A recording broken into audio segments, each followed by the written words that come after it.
C'est comme ça que se diffusent finalement les meilleurs jeux de société au monde. C'est uniquement sur de la viralité. C'est ça qui est extraordinaire.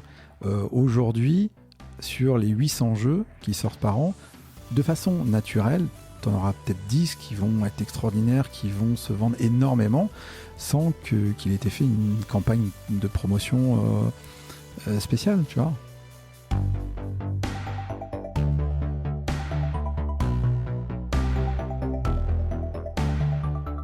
Bonjour, vous êtes sur le point d'écouter un nouvel épisode du Panier, le podcast e-commerce dans lequel on décortique les recettes gagnantes des acteurs du commerce en ligne. Mon objectif est de dénicher avec vous les meilleurs conseils et retours d'expérience pour se lancer et progresser dans la vente en ligne. Acquisition, parcours client, outils, plantage, réussite, apprentissage, on abordera ici tous les sujets sans tabou. Je suis Laurent Kretz, cofondateur de Cosa Vostra, agence de conseil tech et créative. Avec la meilleure équipe du monde en conception, créa, dev et contenu, j'accompagne des boîtes de toute taille dans leur stratégie digitale. Contactez-moi sur lepanier@cosavostra.com, sur LinkedIn ou sur notre site cosavostra.com. Bonne écoute.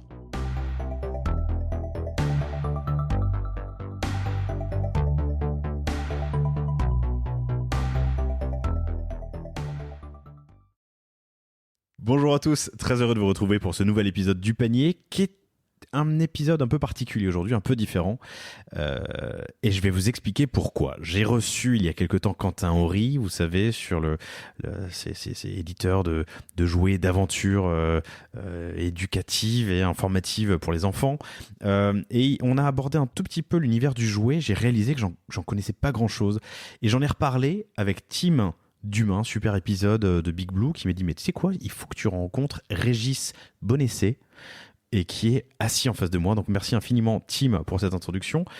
Pourquoi il m'a dit ça ? Parce que Régis est entrepreneur dans le monde des univers des jeux ludiques et éditeur de Dixit, que vous connaissez tous, j'en suis certain, chers auditeurs, mais que Régis me représentera dans une seconde. Jeu que tu as écoulé à plus de 10 millions d'exemplaires, je crois, c'est ça ? C'est tout à fait ça. Incroyable. Et en creusant le sujet, j'ai réalisé que j'y connaissais pas grand-chose. Il y a des auteurs, il y a des éditeurs, il y a des distributeurs, il y a de l'auto-édition, il y a de l'international. J'ai jamais abordé le sujet. Alors, chères auditrices, chers auditeurs, je vous demande par avance de m'excuser. On parle pas forcément e-commerce aujourd'hui. Aujourd'hui, on va s'ouvrir les chakras sur un milieu que je ne connais pas. Vous êtes certains peut-être à connaître. Moi, c'est pas le cas. Je ne suis pas gamer. Je joue pas beaucoup aux jeux de société, à part les plus communs avec les plus courants avec mes enfants, ma femme, mes amis. Et du coup, j'ai plein de questions. Qui sont les acteurs du monde du jeu ?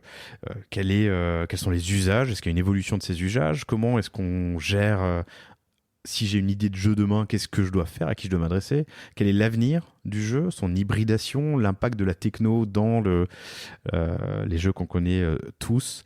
Voilà, plein de questions. Donc, un épisode qui, j'en suis sûr, sera passionnant. Merci d'avoir accepté l'invitation. Eh ben, merci à toi, c'est avec grand plaisir et j'espère qu'on aura l'occasion de répondre à toutes tes interrogations. Il y a plus de 1000 jeux qui sortent chaque année dans le monde ? C'est ça, en moyenne, à peu près 800 en France et dans le monde, c'est entre 1000 et 2000 selon les années. Attends, on est des 800 en France et entre 1000 et 2000 dans le monde. Donc ouais. On est des gros créateurs de jeux ? La France est un très très gros créateur de jeux. Ils sont d'ailleurs reconnus pour ce savoir-faire, à la fois pour leurs auteurs et à la fois pour leur maison d'édition. Voilà. Il y a une explication à cela ? Je crois qu'on est un peu à la croisée des cultures. Au début, c'est vraiment les Allemands qui ont démocratisé ce qu'on appelle le jeu moderne aujourd'hui par l'apparition de Catan. Je crois que c'était en 93, un des premiers grands jeux modernes. Et les Allemands faisaient des jeux très mathématiques, sans forcément un grand thème, voilà, mais qui tournaient très bien.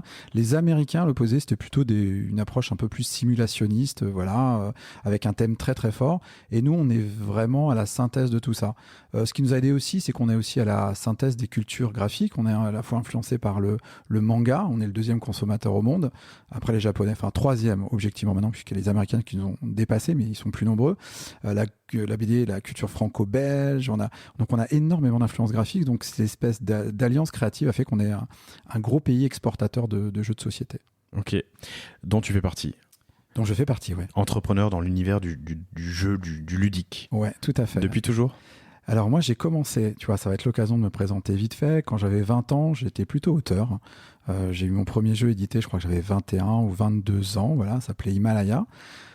J'ai continué tout ça, mais plutôt en dilettante et pour le plaisir. Et je rencontre, c'était je crois il y a très longtemps, je vais pas dire le nombre d'années, je me vois pas vieillir, mais je rencontre Jean-Louis Roubira, qui était pédopsychiatre à l'époque, et on s'est rencontrés sur un salon du jeu à Parthenay, un grand festival ludique, le festival ludique international de Parthenay, et il me présente un de ses protos, je lui présente un des miens, et l'un de ses protos c'était Imago, ce qu'allait devenir Dixit. Je dis waouh, c'est vraiment super bien.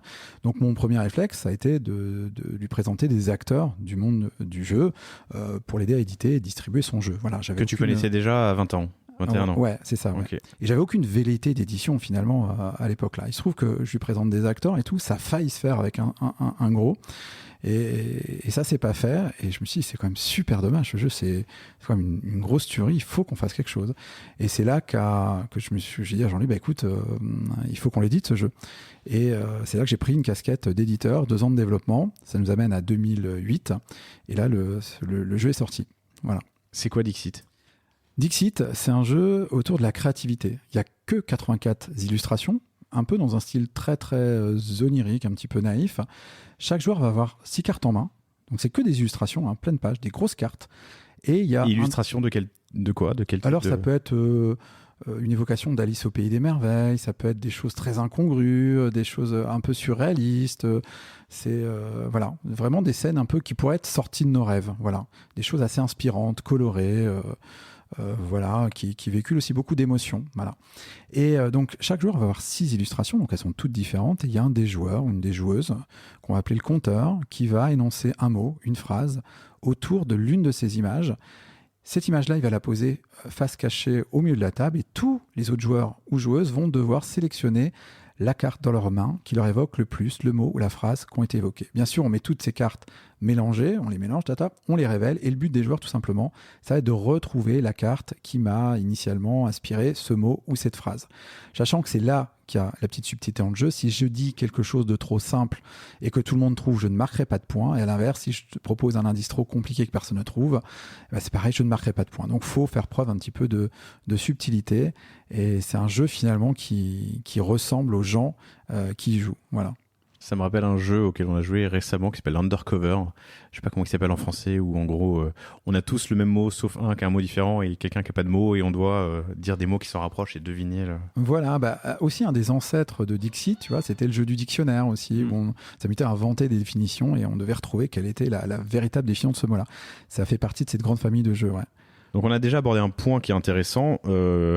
Mais il y avait un auteur, et toi tu étais auteur, et tu as pris une casquette d'éditeur, mais on y reviendra. Du coup, 2008. C'est ça, ouais. Okay. Lancement du jeu. Donc, lancement du jeu, moi à l'époque, j'avais pas de sous, donc déjà la première étape, ça a été de trouver des financements. Donc, je me souviens qu'à l'époque, j'avais moins de 30 ans, ça me rajeunit, c'est chouette. Et donc, j'avais un dispositif qui s'appelait notamment... beaucoup plus aujourd'hui. Un petit peu, voilà, une petite dizaine de plus, mais je les accepte fort volontiers. Défi Jeunes à l'époque, qui était un dispositif du ministère de la Jeunesse et des Sports, si je me souviens bien. Donc on avait une bourse, j'ai eu une bourse régionale, une nationale, un prêt d'honneur, enfin voilà, 42 000 euros de budget pour se lancer, pour payer les 5 000 premiers exemplaires du jeu. Sachant qu'à l'époque, il y avait aussi... moins de 10 euros la boîte, quoi. Ouais, mais il y avait aussi les illustrations qu'il fallait payer. Donc, c'était pas que le prix de prod. Le prix de prod, globalement, sur un jeu de société, tu divises le prix de prod, le prix public, le prix de vente public par 6, et ça donne un peu un indicateur du prix de prod d'un jeu de société. Bon, c'est une moyenne, hein, bien sûr. Donc là-dessus, je sais plus ce que je te disais. Oui, je parlais du financement. Donc, fallait aussi payer forcément l'illustratrice, tout ça. Donc, on se lance le jeu fin 2008, 5000 boîtes. Il y en a 1000 qui étaient destinées à la région, parce qu'on avait un partenariat aussi avec la région Poitou-Charentes, et 4000 qui étaient destinés au grand public. Donc ça, c'était en novembre 2008, et en janvier 2009, donc quelques mois après la sortie du jeu, on a eu la joie d'apprendre que le jeu était sélectionné à Cannes pour le prix du meilleur jeu de l'année. Donc je t'avouerais qu'on s'y attendait pas. Comment s'appelle le salon ? Très belle surprise. C'était le festival des jeux de Cannes, voilà. Et le prix, c'est l'As d'Or, jeu de l'année. On est sélectionné, et un mois après, on a la chance de gagner le premier prix, donc le prix du jeu de l'année. Vous aviez postulé ou vous avez été découvert ? On est découvert. Okay. On ne peut pas postuler pour ce prix-là. Il y a un jury de professionnels qui analyse un petit peu tous les jeux sortis dans l'année et qui en sélectionne une petite dizaine pour après qui n'en reste qu'un seul. Et ça, tu vois, pour parler des prix aussi, on enchaîne. C'était un an après, on a été nommé au Spiel des Jahres. Le Spiel des Jahres, dans l'univers du jeu de société, c'est un peu l'équivalent des Oscars. C'est le prix qui fait vendre, le prix qui est connu, le prix qu'il faut gagner, que tout le monde rêve de gagner. Spiel des Jahres. Voilà, en allemand. Pour ceux qui ne connaissent pas, voilà. C'est jeu de l'année. Le jeu de l'année, tout simplement. Voilà. Spiel des Jahres. Ok. Donc là, c'était aussi rigolo parce qu'on est nommé. Alors déjà, on nous dit, mais c'est extraordinaire parce que les Allemands, c'est un jeu onirique basé sur l'imaginaire. C'est bon, voilà, espérez pas gagner, c'est pas possible. Déjà, profitez, vous êtes sélectionnés. Donc nous, on y va en toute innocence en se disant, bon, c'est déjà super d'être là, c'est ce qu'on nous dit, tout ça. Et puis là, au moment où le président du jury lève son petit voile sur le jeu gagnant, c'est Dixit. Et là, c'est extraordinaire parce qu'on sait que ce jour va changer notre vie à peu près quand on gagne ce prix-là, ne serait-ce qu'en un an en Allemagne, on vend 300 000 boîtes, ne serait-ce que sur le marché allemand. Donc autant te dire, quand tu es jeune éditeur, que tu as un an d'expérience et que tu as la chance de recevoir cette distinction-là, tu sais que ta vie ne va pas être la même le lendemain et que tu vas avoir un peu de sérénité. Et ça, c'est super chouette. Et ça, c'est le début d'une aventure. Je crois que Dixit, ça a été une trentaine de nominations et de prix à travers le monde. Pour en arriver, je crois, l'année dernière, à 10 millions d'exemplaires vendus au monde. Voilà. 10 millions d'exemplaires. Ouais, ça en fait des boîtes. Ça en fait des boîtes, ouais. C'est ça. Il y a de la propriété intellectuelle autour d'un jeu ? Bien sûr. Donc là-dessus, on est assez proche, finalement, de ce qui se fait dans le milieu littéraire. Ça veut dire que tu as des auteurs, des illustrateurs, illustratrices, et qui ont un contrat, finalement, d'auteur, qui leur prévoit un pourcentage sur les ventes. Voilà. Donc à chaque fois aujourd'hui qu'un Dixit est vendu, tu as Jean-Louis, l'auteur, et l'illustratrice aussi, Marie, qui touche des royautés. Voilà. Ok, il faut le déposer quand toi tu rencontres, alors j'ai oublié son nom, je suis désolé. Jean-Louis. Oui, Jean-Louis, c'est ça, pardon. C'est ça, ouais. L'auteur du jeu, c'est ça. Tout à fait, ouais. Tu le déposes quelque part est-ce que, comme pour les marques à l'INPI, il y a alors, la base des jeux ? On peut protéger une marque. Donc ça, c'est tu peux faire ça dans n'importe quel domaine. Autant un jeu, tu ne peux pas le protéger. C'est-à-dire que tu ne peux pas protéger une règle de jeu. Aujourd'hui, tu peux prendre un jeu existant, changer 2-3 points de règle et tu as le droit. Ce que tu peux protéger, par contre, c'est un univers. Tu vois, il y a eu je vais te citer un exemple, par exemple, d'un jeu très connu qui s'appelle le Jungle Speed. Je ne sais pas si tu connais, c'est un jeu qui a été vendu aussi à des millions d'exemplaires. C'est un jeu de rapidité, finalement. Voilà. Et ah oui, ouais. Ouais, tu vois. Et quelques années après la sortie du jeu, qui était un très très très gros carton, sort Jungle Jam. Le principe est le même, il change de 3 points de règle. Par contre, il garde le même univers graphique. Il y a eu un procès, forcément, mais pas pour contrefaçon, c'est pour parasitisme. Parce que le juge a dit que la reprise de l'univers graphique avait pour but de tromper le consommateur. Alors qu'ils auraient repris, par exemple, un thème qui n'avait rien à voir avec le thème initial d'une Jungle Speed, ça serait passé. Donc aujourd'hui, tu ne peux pas protéger finalement une règle de jeu. C'est pas possible. Mais la marque et le nom du coup du jeu. C'est ça. C'est pour ça que je peux pas prendre n'importe quel. Je peux pas réinventer le Monopoly. Si, je pourrais réinventer le Monopoly. Il y a beaucoup de copies du Monopoly, par contre, tu peux pas l'appeler Monopoly. Ouais, voilà. Évidemment. Ok. En revanche, Monopoly est devenu une marque avec, j'imagine, des contrats de licence et tout à fait. Des déclinaisons à l'infini, quoi. Ouais. Tu peux copier les règles d'un Monopoly, et ça c'est déjà fait, t'en as plein. Sauf que les gens, ils veulent le Monopoly souvent, hein. Ils veulent pas le sous-truc, on sait pas trop ce que c'est. Voilà. Et du coup, alors sur pas la fin, parce que le jeu vit encore évidemment, mais la suite de l'aventure tu fais ça au sein d'une société qui s'appelle Libellude. Ta société. Voilà, c'est ça. Ouais. Donc forcément, on a grandi, on a fait d'autres jeux, il y a eu d'autres très belles histoires, il y a notamment Mysterium. Mysterium, c'est aussi plus d'1 million d'exemplaires dans le monde par des auteurs ukrainiens, voilà, que j'ai revu il y a pas longtemps, qui vont bien, ça c'est chouette, par les temps qui courent. Ils sont en Ukraine ? Là, il y en a un qui est venu justement bosser à Libellude, qui va devenir aussi auteur pour le compte de la société. Donc ça, c'est c'est une belle histoire.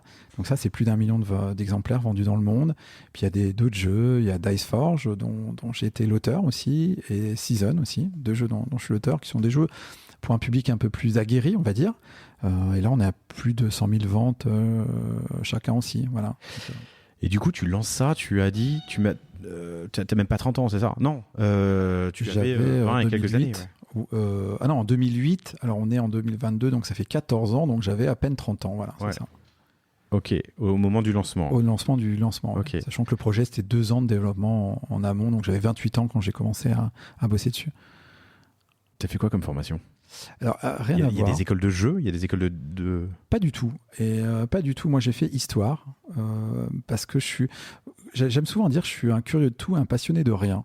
Donc, et quand j'ai fait histoire, en fait, je me dis ouais, c'est super, j'adore l'histoire, mais je me voyais pas devenir proche, je me voyais pas, voilà. Donc, on était avec un groupe de potes à la fac. Je me souviens, on avait squatté tout un grand couloir, on avait mis tous nos ordinateurs en réseau. Et donc il y a 20 ans de ça, donc à la fois on jouait, oui, et à la fois on faisait plein d'autres choses, de la 3D, c'était le début de 3ds Max, c'est comme ça que j'ai appris Photoshop, c'était Quark Express à la base et tout, et ça a été génial, parce que quand je me suis lancé dans l'édition, finalement j'ai pu faire aussi toute la maquette, la typo, le logotype, les règles, la boîte, donc j'étais complètement autonome finalement pour faire le projet de A à Z, voilà. Ok. Alors pour rentrer un peu dans le cœur de, en tout cas la question que je me posais quand on a pris contact, on a parlé de l'auteur. L'auteur, c'est celui qui a l'idée. Ouais. L'éditeur, c'est celui qui va transformer l'idée en réalité. C'est ça, c'est celui aussi qui va s'occuper de la direction artistique. Donc typiquement, quel illustrateur, illustratrice, dans quel style, pourquoi, comment, le choix du logo, la boîte, le format de la boîte. Ça paraît rien, mais un format c'est important parce que si on est dans une grosse boîte carrée, on va plutôt être rangé à côté des jeux qui ont un petit peu le même format. Et est-ce que ces jeux correspondent à l'ADN aussi de ton jeu? Donc là-dessus, on avait fait toute une étude aussi pour se dire quel était le format optimum. Donc ça, c'était le rôle de l'éditeur. Après, il y a le rôle du distributeur. Donc là, il est assez connu aussi. C'est celui qui va mettre en rayon finalement le jeu. Ça veut dire qu'il va avoir son réseau de boutiques, qui va leur proposer le jeu, qui va s'occuper du colissage, des envois, tout ça. Et après, le dernier maillon de la chaîne, finalement, ce sont les boutiques qui vont recevoir donc le jeu dans leur boutique et qui vont le vendre à leurs clients. Sachant que contrairement au livre, parce que souvent les gens ne le savent pas, il n'y a pas de retour. C'est-à-dire que tu vois, je ne sais pas si tu sais comment ça fonctionne dans le livre, un libraire peut commander 10 exemplaires du dernier roman de Marc Lévy. S'il en vend 0, il aura le droit de les renvoyer. Là, c'est pas le cas. Il faut qu'ils les achètent. Il faut qu'ils les achètent. Donc, ils sont quand même assez prudents sur ce qu'ils achètent. On va leur dire, ouais, ton jeu, il est sympa, mais tiens, je vais pas t'en prendre 10, je vais t'en prendre 5 pour commencer. Voilà. Et s'ils se vendent, peut-être que je t'en prendrai d'autres. Là, tu parles du distributeur physique, des boutiques. Hein. Les boutiques, ouais. Ok. Mais alors, pardon, je suis désolé, qu'est-ce qu'on appelle le distributeur si c'est pas la boutique physique? Alors le distributeur, c'est celui qui va s'occuper d'avoir un maillage de boutiques. Alors ça peut être des boutiques hyper spécialisées, donc ça c'est toutes les boutiques de centre-ville. Je vais te prendre l'exemple par exemple d'un Asmodée. Aujourd'hui en France, qui est le leader, il va avoir tout un réseau de boutiques hyper spécialisées. Il y en a à peu près 300 en France. Au-dessus de ça, il y a les GSS, les grandes surfaces spécialisées, donc là, les Fnac, Cultura. Et encore au-dessus, tu vas retrouver tous les GMS, donc les Carrefour, Auchan, Leclerc, donc là, les grandes surfaces. Donc tout simplement, eux, ils vont essayer de promouvoir le jeu auprès des boutiques. Donc ça veut dire ils vont leur envoyer la liste des sorties, ils vont organiser des journées où ils vont présenter aux boutiques les nouveautés. Ils font tout ce travail-là. Et ils prennent les commandes. Et après, ils acheminent, parce ils ont des entrepôts dans lesquels ils stockent les jeux des éditeurs, et c'est eux qui vont se charger de toute la partie finalement logistique. Voilà, donc ils ont à la fois la boutique physique, mais aussi disons le réseau, en tout cas l'intelligence qui est au-dessus. Mais un Toys R Us, par exemple, c'est un distributeur. Ouais. On le met dans la catégorie distributeur? Non, lui, ça va être plutôt... le distributeur, c'est vraiment celui qui va s'occuper de mettre le jeu à disposition des boutiques. Alors les boutiques, qu'elles soient des petites intégrées boutiques comme les spécialisées ou externalisées et tout. Alors les boutiques de centre-ville dont je te parlais, elles sont pas internalisées à ce modèle, c'est des indépendants, c'est 300 boutiques indépendantes. Comme Cultura est indépendant, comme la Fnac est indépendante, ils livrent que à des indépendants en fait. Hein. Ok. Dans les autres épisodes du panier, très souvent le distributeur c'est celui qui a la boutique et qui va t'acheter et distribuer, tu vois, à son réseau. Nous sommes un vieux modèle, tu vois.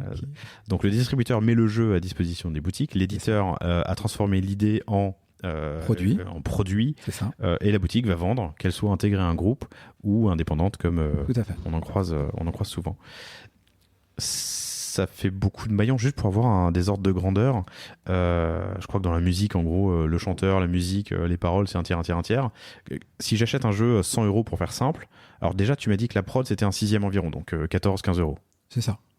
16-17, pardon, dans ces eaux-là. Ouais, alors je peux te le faire si tu veux, avec un prix, un jeu qui est vendu 30 €. Comme ça, moi, c'est des remarques. Ça m'est plus familier. Proche de la réalité. Ouais. Voilà, c'est ça. Donc, un jeu qui est vendu 30 €, déjà, une boutique va l'acheter au distributeur 15 €. Donc, c'est moitié moins. Sachant que là-dessus, elle a 20% de TVA. Donc, elle ne fait pas x2.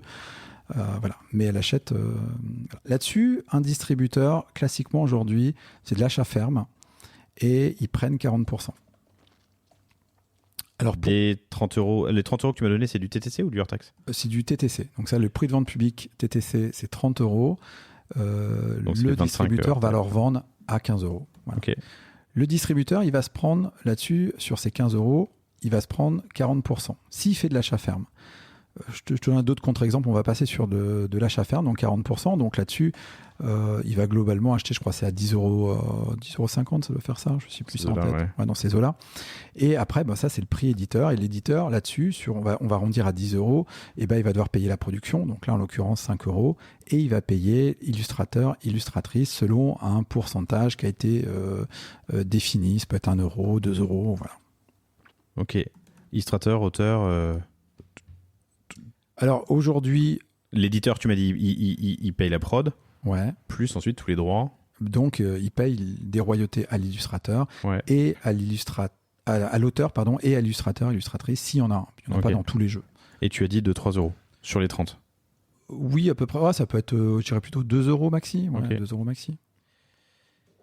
Donc il lui reste en gros 3 €. C'est ça. Ok. Après ça, c'est des marges, je vais te dire moyennes, selon les tirages. Forcément, quand un jeu, après, il est sorti à des centaines de milliers d'exemplaires, forcément, ça coûte beaucoup moins cher que si tu en tires 5000 au début, hein, c'est sûr. Et donc, le jeu qui est vendu 30 € TTC, soit 25 € hors taxe, la boutique l'a acheté 15, elle a fait 10 € hors taxe sur le jeu pour son réseau, ses employés, son marketing. Tout à fait, ouais. Ok, ce qui peut être très peu pour un petit indépendant de centre-ville, parce qu'on achète de plus en plus en ligne, j'imagine. Mais pour des grandes chaînes, ça peut être intéressant. Ouais. Après, je connais pas trop les marges des autres secteurs, donc ça, tu en sauras peut-être plus que moi. Mais pour l'instant, ils se plaignent pas de vendre des jeux de société. Ils sont même plutôt très contents d'en vendre. Notamment, tu vois, on parlait des Cultura, Fnac et autres spécialistes. Ils sont super intéressés par des nouveaux vecteurs de croissance, parce que c'est vrai que avec la chute du CD, des choses comme ça, ils ont été super contents de trouver le jeu de société comme produit culturel à vendre, et ça leur a permis de créer une forte valeur ajoutée là où ils en avaient perdu énormément avec les CD. Est-ce qu'il y a alors c'est une observation assez empirique de ma part, pas du tout scientifique. J'ai l'impression qu'il y a de plus en plus de petits jeux indépendants, pardon, excuse-moi, sur les rayons. Oui, mais alors ça vient de. Alors déjà parce que je pense que les gens sont assez friands de ça, tu vois. C'est sur des petits prix, 10 à 15 €, voilà, ça va permettre de passer une bonne soirée entre amis. Il y en a plein, hein, des jeux comme ça. Et puis après aussi dans le domaine de l'édition, c'est vrai que ça coûte pas forcément très cher à éditer, donc c'est vrai que ça permet à des jeunes entrants de faire l'expérience d'une première édition plus facilement que quand tu te lances dans un jeu qui va coûter beaucoup plus cher, qui demande beaucoup plus de matériel, beaucoup plus de savoir-faire. Voilà. Est-ce qu'il y a une concentration de tous ces acteurs ? De plus en plus, oui. De quel côté ? Du côté de la distribution. Par exemple, on parlait tout à l'heure d'un acteur comme Asmodée. Asmodée a racheté énormément d'éditeurs. Aujourd'hui, leur stratégie, c'est d'acquérir les IP, donc la propriété intellectuelle. C'est ce qui fait aujourd'hui la valeur du secteur, finalement. Au-delà presque même d'un savoir-faire, ce qu'ils rachètent, c'est des marques. Et ça s'explique, hein, tout simplement, parce que un distributeur, s'il ne possède pas ces marques-là, c'est un colosse au pied d'argile. Ça veut dire que si demain tous les éditeurs se disent non, on va bosser, je sais pas, avec Amazon ou un autre gros, le distributeur il n'a plus rien à faire. Alors que si le distributeur il possède ses propres IP, voilà, il est capable de bosser avec tout le monde. Voilà. L'endroit où le jeu se vend, il peut bosser avec tout le monde. En revanche, d'après ce que tu me dis, la marge elle est plutôt en bout de chaîne. Généralement, je pense que le distributeur tel que nous on le connaît, hein, c'est vrai que c'est celui qui a la part belle aussi. Hein, mais c'est ce qui permet aussi ce qu'on voit aujourd'hui, c'est qu'il y a une concentration. On parlait d'Asmodée, mais Hachette s'est lancé dans la donne aussi. Hachette, ils ont racheté donc un gros groupe français, BlackRock de distribution, un autre deuxième, Gigamic, et plein d'autres éditeurs. Je sais aussi qu'il y a d'autres gros acteurs qui vont se lancer dans ce secteur-là. Aujourd'hui, il y a très peu d'acteurs qui restent à racheter, en fait. Ça, c'est la vérité. Donc, mais il y a eu un énorme phénomène de concentration ces 5 dernières années, oui. On n'a pas parlé d'un truc qui est l'auto-édition, c'est possible. Je sais que c'est possible dans l'édition de livres. Ça existe dans le jeu vidéo ? Dans le jeu. Oui, ça existe. Tout à l'heure, on parlait des petits prix. Aujourd'hui, tu peux te lancer dans un jeu de cartes. C'est 3 000, 4 000 pour 10 000 euros, peut-être même un peu moins. Donc, en termes de production pure. Après, selon l'illustratrice que tu prends, tout ça, ça peut monter un petit peu. Mais globalement, j'ai envie de te dire que le ticket d'entrée est pas très cher. Tu vois, demain, tu ouvres un commerce, entre le pas de porte, les travaux, les matières premières, tout ça, tu en auras largement pour plus de 10 000 euros d'investissement. Bah ouais. Donc, par rapport à plein de secteurs, c'est un secteur où le ticket d'entrée est pas cher. Après, ça veut pas dire qu'une fois que tu as produit tes jeux, tu les as dans ton garage. Ça, c'est la première étape. Après, c'est qu'est-ce que tu en fais ? Et ça, il faut les distribuer. Et ça, c'est le rôle de notre distributeur dans notre secteur. Donc, il faut que tu aies un distributeur. Si tu n'as pas de distributeur, soit tu prends ton bâton de pèlerin et tu vas voir toutes les boutiques de France et de Navarre pour essayer de leur placer ton produit et tu vas vite en avoir marre, ça va vite être très dur. Parce que les boutiques, elles sont hyper sollicitées. On parlait tout à l'heure de 1000 sorties par an. C'est sûr qu'elles doivent venir. Je suis un jeune éditeur, j'ai une nouveauté, mon jeu est super. Oui, mais il y en a d'autres. Fais la queue, voilà. Surtout que, alors, je connais quelques indépendants dans mon quartier auxquels je suis très fidèle. Les surfaces sont pas extensibles à l'infini. Voilà. Quand tu as rempli tes étagères de carton, il y a un moment où tu peux pas rentrer de nouveaux jeux. Donc c'est dur. Donc après, la deuxième solution, c'est de te dire, il faut que je passe par un distributeur, sauf que de plus en plus, les distributeurs ils disent, on prend plus personne, on prend plus de nouveaux acteurs, on va continuer à travailler avec nos acteurs historiques, voilà, mais on prend plus de nouveaux. Donc il y a une vraie problématique, et cette problématique, elle est encore d'autant plus vraie à l'international, parce que là, on parle que du marché français, mais le jeu de société, c'est un produit qui s'exporte énormement. Tu vois, c'est 85% souvent du chiffre d'affaires qui se fait à l'export. Qui se fait à l'international, à l'export. C'était le cas pour Lilbud. Libellude. Voilà. Tu penses à la petite libellule qui vole et tu rajoutes un D. Voilà. Libellude. Voilà, libellude. Pourquoi d'ailleurs Pourquoi libellude ? Parce que s'il y avait les racines ludo, c'était le jeu, et libellude, la libellule, il y avait un côté très aérien, un petit peu poétique à l'image de ce qu'était Dixit. Donc voilà, puis on s'était renseigné sur le fait que ça voulait pas dire un gros mot finalement en allemand ou en anglais. On s'est dit, allez bingo, on peut partir là-dessus. Mais ça arrive. C'est encore récemment autour de moi, j'ai eu un exemple génial. Ouais. Mais je peux pas le dire là. 85% à l'international. C'est ça. Et c'est partout dans le monde, c'est ça qui est fou.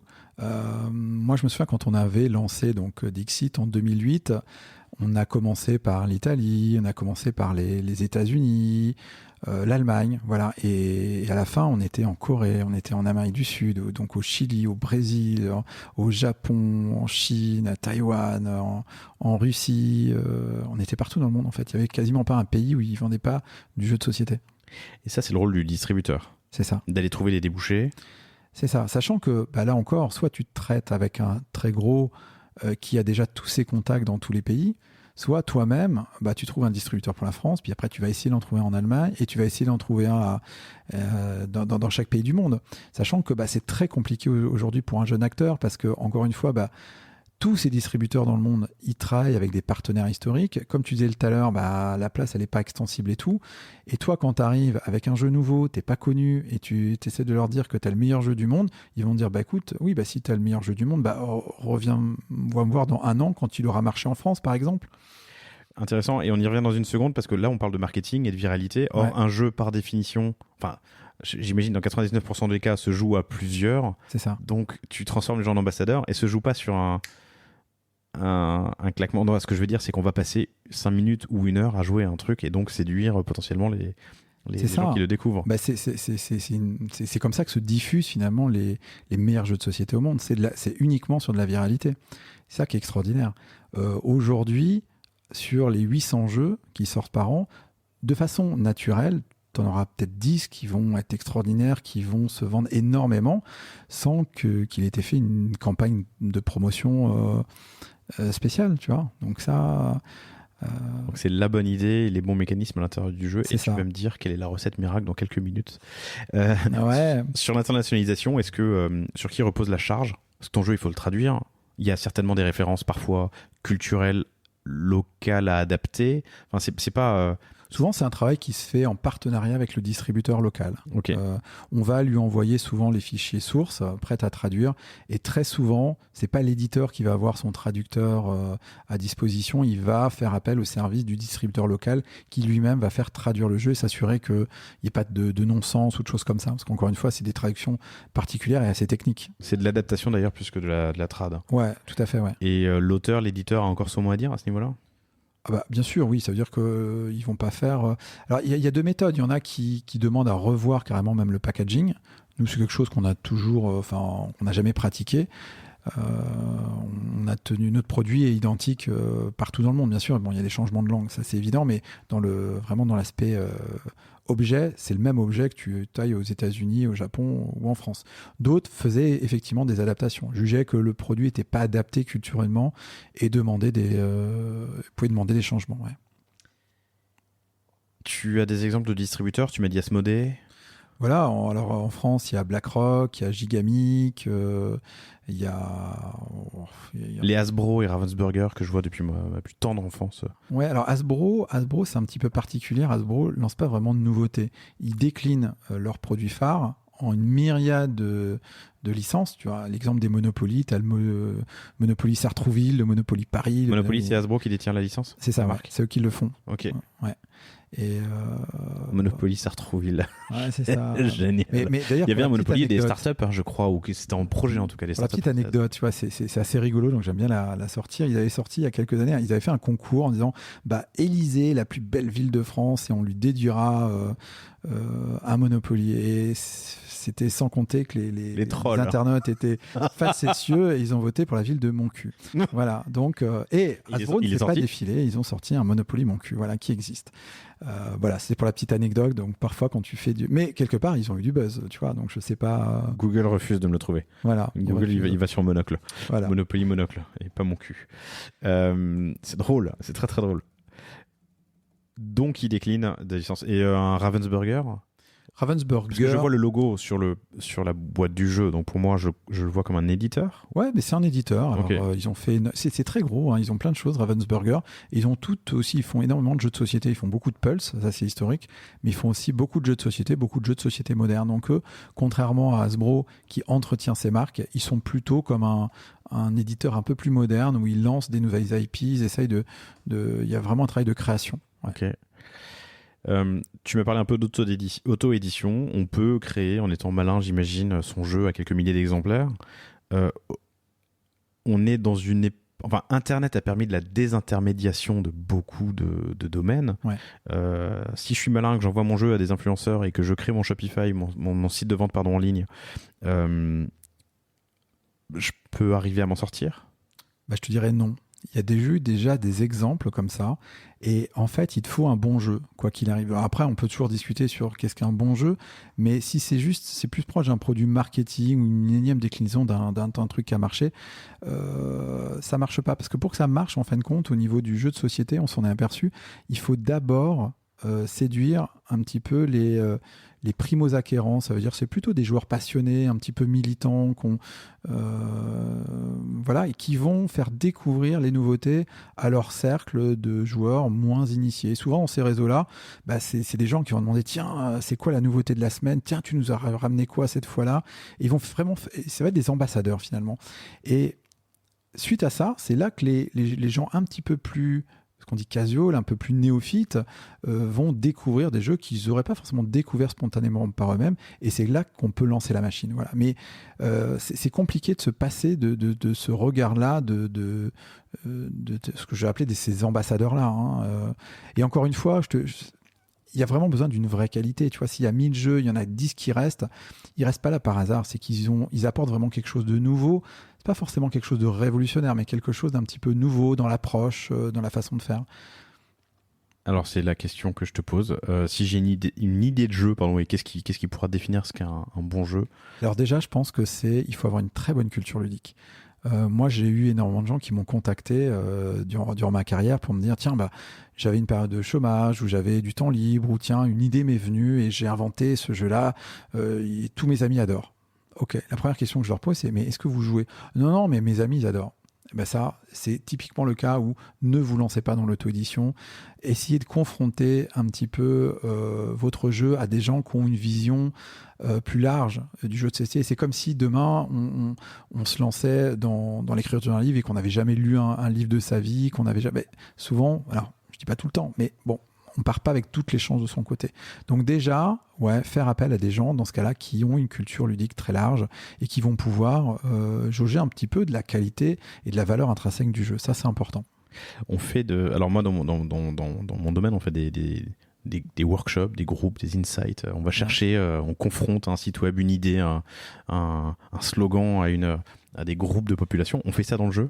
Alors dans le jeu, ça se fait beaucoup sur des salons. Ça veut dire que quand tu veux tester des nouveautés, ce qu'on appelle les prototypes à ce stade-là, il y a plein de salons en France qui dédient toute une partie de leur espace à des jeunes auteurs, voilà. Et tu vas pouvoir jouer à des jeux qui ne sont pas encore édités, qui sont encore à l'état de prototype. Tu vas pouvoir échanger avec l'auteur ou l'autrice. Tu vas pouvoir, voilà. Et ça, c'est vraiment. On est vraiment plus là. Il y a vraiment un côté encore très très artisanal finalement à l'univers du jeu de société. Tu vois, c'est encore beaucoup moins standardisé que dans d'autres domaines. Et quand Jean-Louis, c'est ça? Jean-Louis, ouais. Jean-Louis est venu avec son idée de jeu, que tu l'as croisé, que tu te dis tiens, il y a quelque chose à faire, personne n'a voulu de toi. On devrait quand même y arriver. Vous avez fait évoluer le jeu? Il était déjà mature? Est-ce que on a fait évoluer des petites choses à la marge. Il y avait aussi avant le lancement ou après le lancement? Avant le lancement. Okay. Il y avait aussi toute une partie qui était hyper importante, c'était forcément la direction artistique, parce que c'est un jeu uniquement basé sur des images. Donc lui, je vais te reparler un peu de la jeunesse du jeu. Du coup, il était abonné à une revue qui s'appelait Les Belles Histoires. C'était Bayard Presse. Et il y avait dans chaque numéro à peu près 4 images à découper.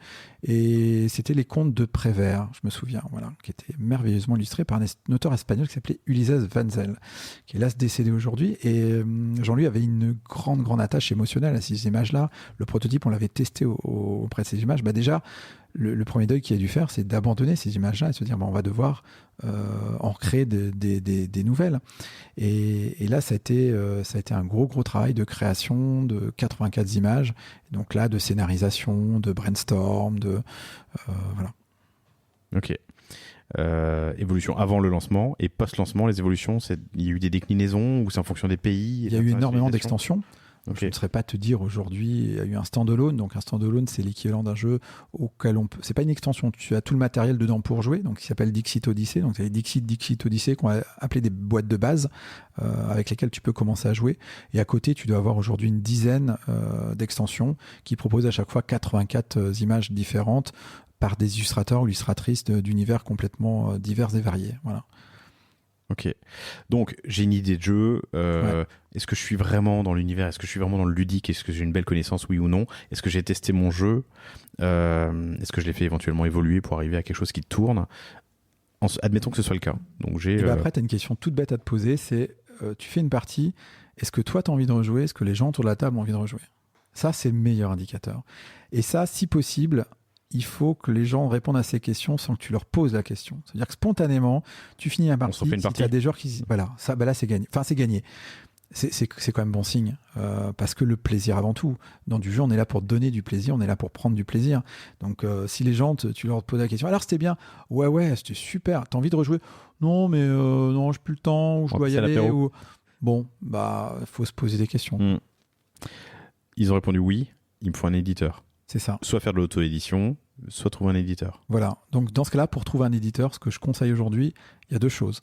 La première qu'on peut faire de chez soi, c'est faire une vidéo règle. Donc, ça veut dire que c'est de faire une vidéo la plus courte possible, la plus synthétique possible, qui résume un petit peu qu'est-ce que ton jeu, et avec une approche un petit peu marketing. Tu vois, tu sais que l'éditeur qui va regarder cette vidéo, il a quelques secondes à te consacrer. S'il a quelques secondes à te consacrer et qu'il te met pas directement dans le côté on n'édite plus rien, poubelle. Donc déjà, s'il te consacre un peu de temps, il faut que ça percute.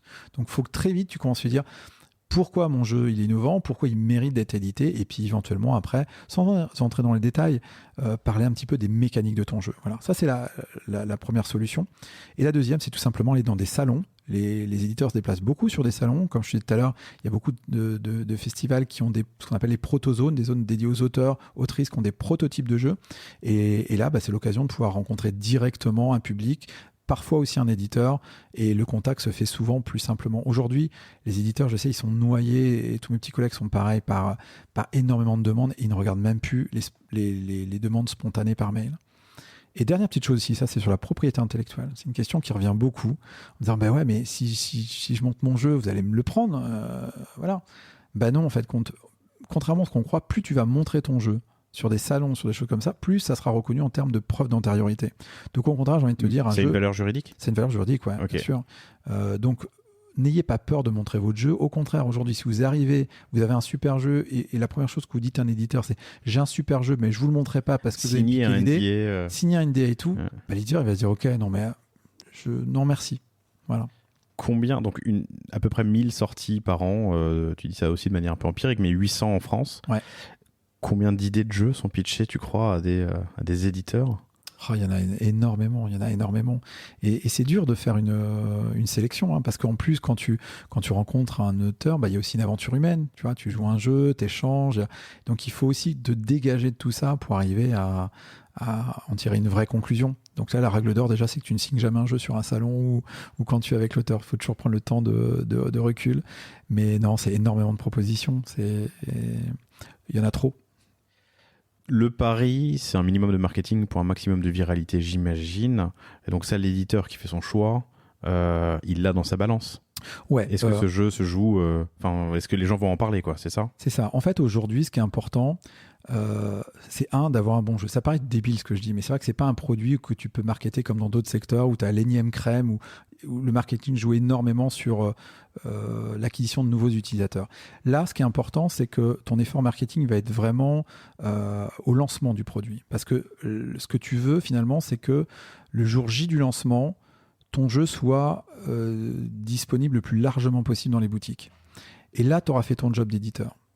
C'est-à-dire qu'après, le jeu ne t'appartient plus. C'est-à-dire que tu sais qu'il est dans toutes les boutiques, que les gens peuvent le trouver. Donc maintenant, que les quantités sont suffisantes, qu'il n'y aura pas de rupture de stock très vite, parce que ça arrive aussi beaucoup, les ruptures de stock.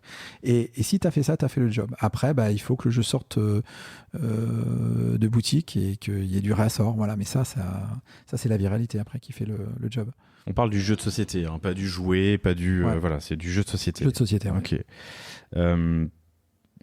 Peut-être dernière question sur cet univers. À partir de quand un jeu devient une marque, une licence, tu vois ce que je veux dire ? Le Monopoly dont on prenait l'exemple tout à l'heure, il est aujourd'hui, j'imagine que c'était Hasbro, hein, tu m'as dit le Monopoly. Ouais. J'imagine que le jour où McDonald's les appelle en leur disant on fait le Monopoly chaque année. Ling. Une marque, c'est avant tout de la notoriété. Donc ça, tu as des études qui sont faites pour ça, notamment parmi...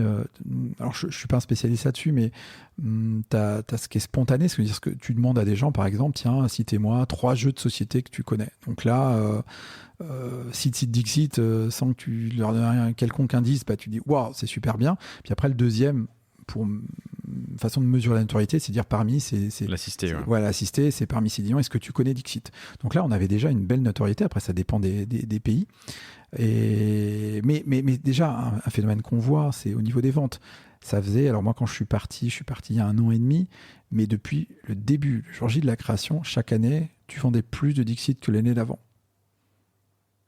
Voilà. C'est fou. Ça, okay. En croissance, quoi. Et moi, le premier, j'étais surpris parce que je me disais, mais non, on n'avait toujours pas atteint le palier. Alors, je ne sais pas quand il s'arrêtera, hein, mais même moi, j'étais le premier surpris. Je ne sais pas si on l'a dit tout à l'heure, hein, mais donc Libellude, qui était donc l'éditeur de Dixit, a édité d'autres jeux. Tu as été l'auteur aussi de certains jeux. Tout à fait. Et vous avez revendu la société à Asmodée, qui est un énorme acteur français, qui faisait 1,2 milliard au moment où vous l'avez revendu, si je ne dis pas de bêtises. Alors, ils avaient été rachetés par plusieurs fonds. Le dernier, c'était PAI, donc de PAI Partners. Et ils ont donc ça, c'était, je crois, il y a 3 ans de ça. Ils ont revendu là en début d'année à 3 milliards au groupe suédois Embracer. Ok. Contrairement à d'autres, alors je réfléchis à haute voix, mais à d'autres secteurs ou verticales où l'importance quand tu fais un rachat, c'est de trouver des synergies pour pouvoir, je sais pas, mutualiser des coûts ou des réseaux de distribution ou autres. Là, il faut pas qu'ils touchent à Dixit. ou tous les jeux qui sont au catalogue. Ah bah, c'est hors de question. D'ailleurs, ils ont laissé les studios de développement indépendants avec beaucoup de marge de manœuvre là-dessus. Donc ces rapprochements sont principalement financiers, c'est une optique... Ouais, non, mais il y a aussi d'autres synergies. Embracer, ils sont spécialisés dans le jeu vidéo, par exemple. Ils ont énormément de licences et ils ont quasiment que du jeu vidéo. Bah là, clairement, ce qui les intéresse aussi, c'est les IP du monde du jeu de société et voir quelle synergie ils vont pouvoir trouver. Donc, il y a vraiment des belles synergies à la fois en termes de marque, en termes d'univers. Et ça peut se faire de l'un à l'autre, quoi. Donc ça, c'est chouette. Mais... C'est une super transition parce que j'aimerais bien comprendre quel est l'avenir du jeu de société. Le jeu devient dans certains cas hybride. Il se joue sur un plateau, sur une application, sur un ordinateur. Les usages changent aussi. Et quand je vois mes filles, j'ai deux gamines qui sont les plus belles gamines du monde, qui ont 4 et 6 ans et qui adorent les jeux de société, évidemment. Ouais. Elles aiment bien les écrans. J'allais dire malheureusement, mais en fait, je m'en fous tant que c'est mesuré. Mais moi, j'avais pas ça quand j'étais gamin. Et pour moi, un jeu de société, on s'assoit autour d'une table, on pose un plateau, on lance des dés. Donc j'aimerais comprendre aussi quel est dans l'hybridation du jeu et l'avenir des usages, ce qui va changer. J'aimerais comprendre que tu me parles de est-ce que le NFT, est-ce que la blockchain ont un impact dans l'univers du jeu. Je vais pas citer, si je le fais, Sora, mais comme je suis pas un joueur, c'est peut-être pas le bon exemple. La réalité augmentée, bref. C'est quoi le jeu demain ?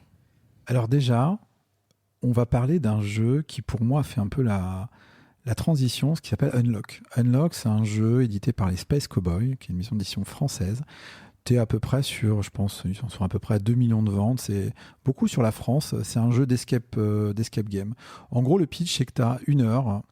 Donc ça joue autour d'une table avec des cartes et tu as 1 heure pour essayer de résoudre un petit peu toutes les énigmes qui vont être proposées. Et ça, ce jeu-là, c'est la première fois qu'il y avait une app c'est pas la première fois qu'il y avait une app, mais c'est la première fois qu'il y a un jeu avec une app qui a eu un succès fulgurant. Parce que très longtemps, le milieu du jeu est quand même assez conservateur. On avait tendance à se dire, les gens ne veulent que du jeu de société, du papier, du carton, tout ce que tu veux, mais excite le numérique, on n'en veut pas, les joueurs n'en veulent pas. Et je crois que c'est le premier jeu qui a fait un petit peu mentir cet adage-là. Et ça, c'est chouette, parce que du coup, ça ouvre des perspectives. On se dit maintenant, on sait que l'usage du téléphone ou d'une app à côté d'un jeu, c'est plus un frein. Ça, c'était la première étape de franchie. Et là, on voit aujourd'hui, tu vois, il y a une boîte comme Lucky Duck Games qui sont un peu plus axés sur la technologie, des choses comme ça, qui ont fait des jeux qui ont bien marché aussi, des jeux un peu plus narratifs, avec du QR code pour avoir des infos, pour avoir qui sont sur les cartes, tu peux avoir l'info sur le lieu, le personnage, des choses comme ça, ça marche. Ça, donc, aujourd'hui, on sent qu'il y a des choses qui sont prêtes. Il y a des gros acteurs aussi. Donc ça, c'est pour le côté des choses qui sont prêtes dans la tête des consommateurs, c'est ça, et dans les consommateurs sont prêts. Voilà. Okay. Donc je pense que déjà, ce qui va manquer aussi aujourd'hui, c'est un petit peu d'audace et de moyens. C'est con, mais ça c'est l'ADN même du jeu de société. Tout à l'heure, je te disais que c'était un univers où il y avait beaucoup d'artisans. Et puis moi, c'est hyper positif, parce que ça veut dire que je me considère aussi comme un artisan. Mais ce que j'entends par artisan, c'est que c'est souvent... ça commence par un auteur, une autrice qui ont une idée et qui vont le mettre sur des petits bouts de carton, qui vont tester, qui vont le présenter à un éditeur. Tout de suite, si tu veux un jeu qui fonctionne avec une app, avec de la technologie, ça demande des connaissances souvent que les gens n'ont pas forcément. C'est-à-dire, qu'est-ce que je peux me développer une petite app comme ça, vite fait, pour tester ? C'est pas la portée de tout le monde. Est-ce que mon éditeur, il va avoir aussi les moyens de développer un truc comme ça ? Est-ce que ça va pas lui faire peur ? Parce que forcément, un éditeur, il n'a pas l'habitude de travailler sur du numérique. Donc aujourd'hui, ce qui manque, c'est peut-être des acteurs qui ont un petit peu plus de moyens à mettre sur la table et un peu plus d'ambition en termes de tiens, demain, si on faisait un jeu narratif avec une app, machin et tout, ça donnerait quoi ? Voilà. Et ça, il faut s'ouvrir un petit peu les chakras et tout, mais c'est en train de se faire. C'est au niveau de l'éditeur, du coup, c'est ça, qui va peut-être voir arriver une bonne idée et se dit tiens, et si on rajoutait telle brique ou telle techno pour. Moi, je pense que c'est soit plutôt un auteur, une autrice qui seront un peu technophiles, qui maîtriseront les possibilités, les codes. Okay. Bizarrement, tu vois, c'est le cas d'Unlock. Unlock, c'est Cyril Demeg qui avait fait ce prototype, donc qui est l'auteur d'Unlock. Et quand il a présenté le jeu, il avait aussi développé l'application. Et forcément, tout de suite, tu te projettes dans une expérience de jeu, puis l'éditeur, il va se dire, OK, c'est maîtrisable, vu que ça existe, j'ai pu y jouer. Je vais pas devoir moi développer un truc, je sais pas comment ça marche, ça me fait un peu peur en plus, c'est pas mon truc. Moi j'aime pas les jeux vidéo, je suis très axé. Voilà. Donc il y a cette frontière là, elle est en train, je pense, doucement de de se fracturer. Donc, tu en auras de plus en plus. Je sais que tu as des gros acteurs aussi, tu vois, comme Facebook et tout, tu vois, dans leur univers méta, ils veulent de la réalité augmentée, faire qu'on puisse s'asseoir autour d'une table. Et forcément, qu'est-ce qu'on peut faire autour d'une table? Bah, forcément, du jeu de société. C'est une des premières choses qui leur vient à l'esprit. Donc, c'est des boîtes comme ça qui vont aussi développer des technos. Pour les plus curieux d'entre nous, est-ce que tu as des exemples de jeux qu'on pourrait déjà tester dans un Decentraland ou avec l'Oculus de Meta? Alors moi, j'ai pas joué. Je sais qu'ils ont des projets, mais là j'avais signé des NDA, donc je sais qu'il y a des choses qui se passent. Voilà, mais je ne pourrais pas en dire plus. Voilà, des choses se passent. Mais oui, il y a des. Après, ça va aussi beaucoup dépendre de la techno, en gros des lunettes, hein, tu vois. C'est-à-dire que quand est-ce que la techno va être prête? C'est vraiment ce qui va lancer le truc, hein. Tu vois, je pense qu'il n'y a pas qu'un développement software, il y a aussi un développement hardware. Et aujourd'hui, bah, il n'est pas là, tu vois, ça coûte encore un peu cher, c'est encore des gros trucs que tu te mets sur la tête. Alors, même si un truc que j'ai testé, c'est quand même un peu plus léger et ça va, mais ça reste pas encore vraiment grand public, quoi, de mon point de vue. Donc là, il faut attendre encore un petit peu. Je réalise que le visionnaire George Lucas avait mis... alors c'était, tu sais, il y a un jeu de société à un moment où il joue dans le vaisseau dont le nom m'échappe. Putain. Alors ça, Laurent, t'as pas le droit. Je vais te laisser tout seul dans ton... c'est pas ton univers Star Wars, bon. Mais le Faucon Millennium, non, merci, c'est ça. Merci. Bon. Bref, il y a un moment où il joue à un jeu de société avec, on va dire comme une sorte de jeu d'échecs, mais avec des créatures en hologramme qui se tapent les unes sur les autres. J'imagine que ça, avec un peu de réalité augmentée ou un casque de réalité virtuelle. T'as déjà des choses comme ça, par exemple Minecraft, qui est un des plus gros succès dans le domaine du jeu vidéo de ces 10 dernières années. Il y a déjà eu des choses qui ont été faites dans ce sens-là, où tu as une table, tu peux assembler tes blocs, construire, t'as des choses comme ça. La convergence des technos sur le jeu de société, ça va être vraiment intéressant. L'usage s'y prête énormément. T'imagines, si c'est bien fait, tu te mets autour de la table, tu as tes amis et tu vas partager un vrai moment de convivialité. C'est super bien. Et ça bouffe pas sur le jeu vidéo, tu vois, c'est quelque chose de différent. Ouais, il y a de l'interaction physique, humaine, c'est différent. Et en plus, sa vie peut être prolongée après le jeu. Ah, bien sûr. Dans une app ou Ok. Blockchain, NFT, est-ce que... alors, je parlais de Sora en introduction, mais moi qui suis pas un néophyte dans le milieu, c'est le premier qui me vient en tête. Ça on sent quelque chose. Alors, c'est très compliqué. Aujourd'hui... les utilisateurs, il y a deux choses qui vont retenir. Enfin, quand je dis les utilisateurs, les joueurs, ils vont retenir deux choses pour l'instant des NFT et de la blockchain. C'est super consommateur en énergie, c'est pas du tout écolo et c'est problématique pour eux. Et le second, c'est que c'est essentiellement vu comme un outil spéculatif. Donc du coup, toutes les boîtes de jeux, alors c'est plutôt de jeux vidéo qui ont essayé de faire des incursions dans les NFT, pour l'instant ils sont plutôt pris des bad buzz. Il suffit d'aller voir sur les forums, il y a une virulence qui est terrible. Et aujourd'hui, je suis pas catégorique, mais il n'y a pas encore d'usage qui est venu justifier de l'intérêt des NFT dans le jeu, que ce soit le jeu vidéo ou le jeu de société. Donc, il faut voir, il faut arriver demain avec un vrai usage qui soit vraiment pertinent. Sur le backlash, tu as un exemple ?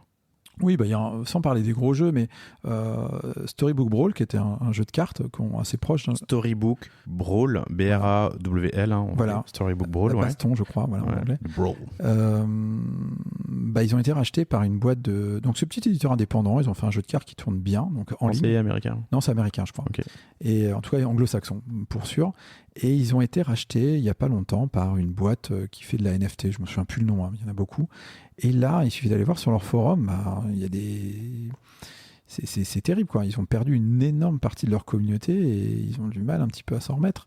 Donc il faut vraiment y aller. Backlash parce que la communauté n'a pas supporté que ce jeu auquel elle était attachée, cette communauté, puisse potentiellement dénaturer. Alors un impact sur l'environnement.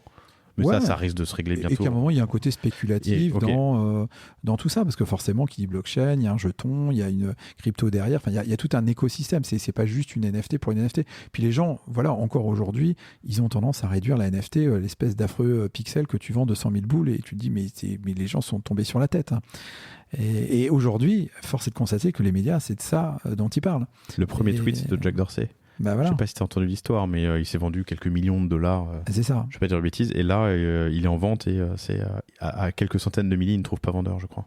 Acheteur, pardon. Bah ouais, t'as beaucoup de choses comme ça. T'avais Squeezie aussi il y a pas longtemps, donc un youtubeur connu, enfin un des plus gros youtubeurs français, bah, qui avait aussi, alors je crois que c'était pour la bonne cause pour le coup, hein, mais qui avait vendu je sais pas combien de dizaines de milliers d'euros, un espèce de dessin qu'il avait fait en 30 secondes.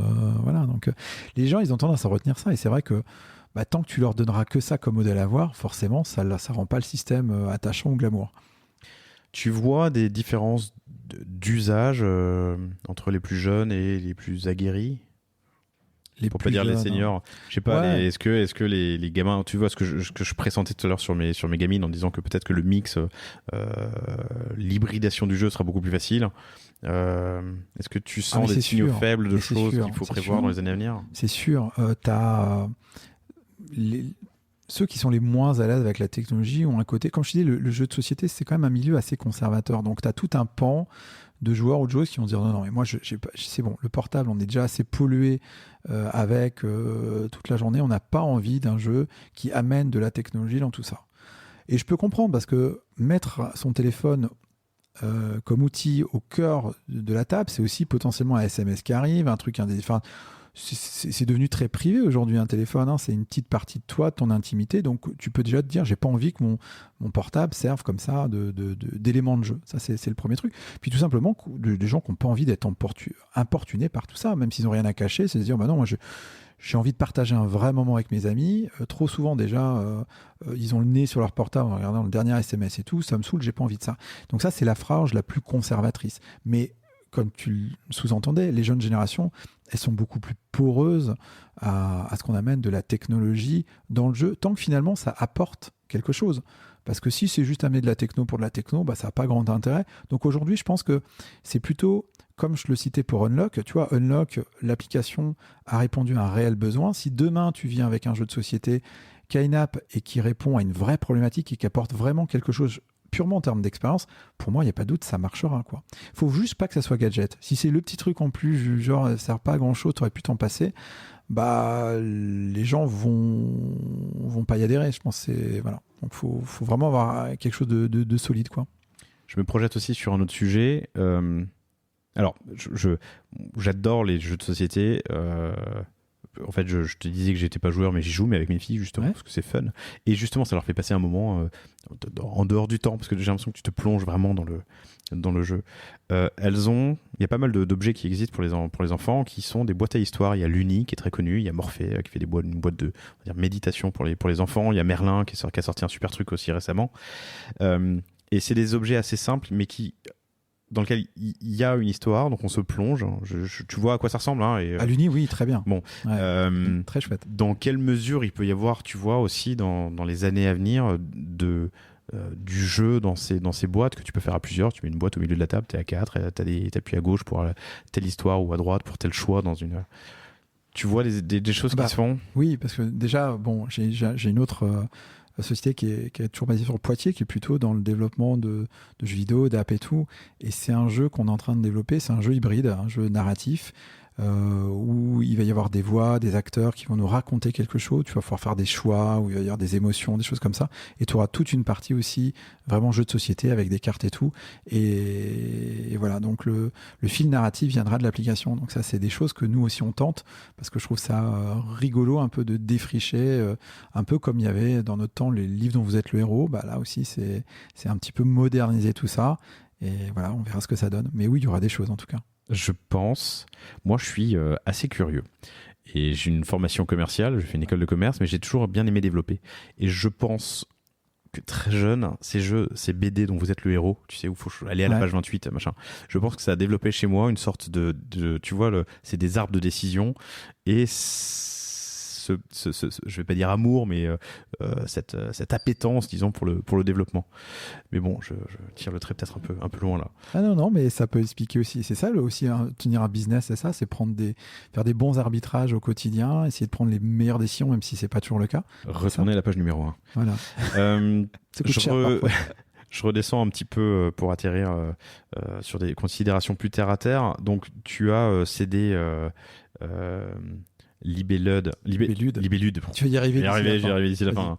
Asmodée, tu cèdes les droits. Toi, tu étais éditeur, donc tu n'as pas de droits. Mais Jean-Louis, il a des droits. Et tu cèdes les droits à ce moment-là aussi. Comment est-ce que en fin de compte, comment se monte un deal comme ça? Généralement, quand tu vends une société d'édition, ce qui va être sa valeur intrinsèque, c'est la propriété intellectuelle.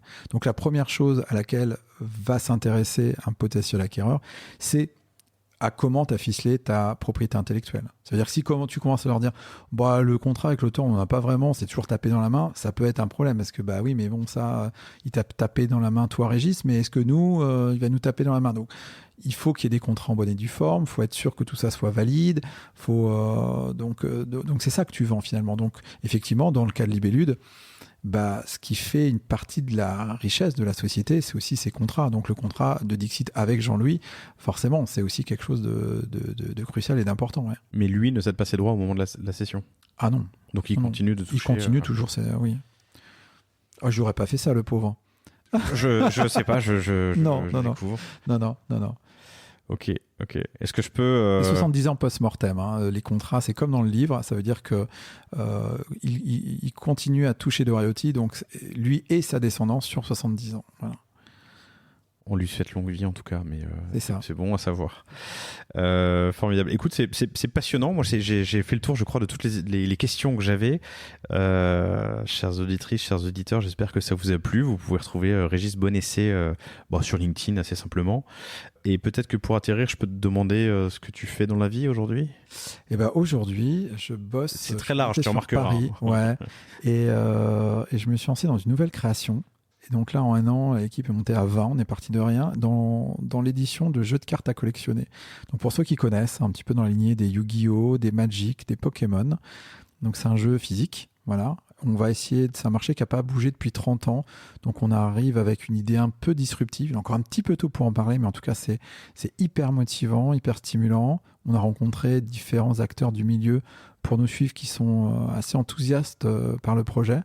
Et voilà, ces 2 ans, ces 2 prochaines années de ma vie vont y être consacrées, mais avec joie et bonheur. 2 ans pour le lancer ? C'est ça, normalement. Plus 2 ans qui viennent de passer, c'est ça ?